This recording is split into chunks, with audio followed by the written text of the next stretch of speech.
Най-дълбоката дупка, която човекът е пробил в земята.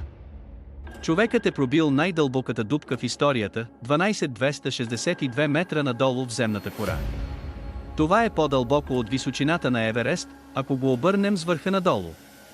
Сондажът се намира на Кола полуостров в Русия и е започнат през 1970 година от съветски учени.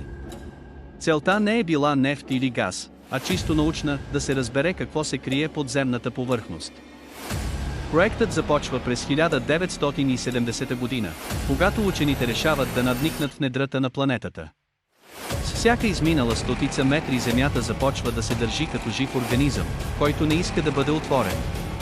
Налягането става чудовищно, а температурата се покачва до над 180 градуса, достатъчни да разрушат метал и техника.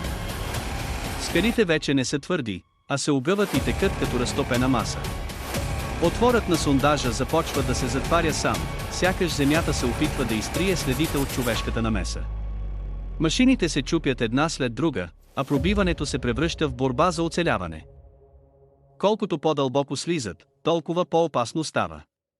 Сведлата се чупят, тръбите се деформират, а рискът от пълен срив расте с всеки метър. Учените осъзнават, че не те контролират сондажа, а Земята контролира тях. Проектът не е спрян, защото целта е постигната. Той е спрян, защото човешките технологии достигат своя предел. През 1995 година сондажът е изоставен и запечатан, сякаш никога не е трябвало да бъде отварян. Днес тази дупка стои мълчалива и забравена. Около мястото се разпространяват зловещи истории. Работници твърдят, че от дълбините са се чували странни, нечовешки звуци. Това ражда легендата за вратата към ада, макар никой да не може да докаже истината. Най-дълбоката дупка в света остава предупреждение, че под нас има свят, който все още не разбираме.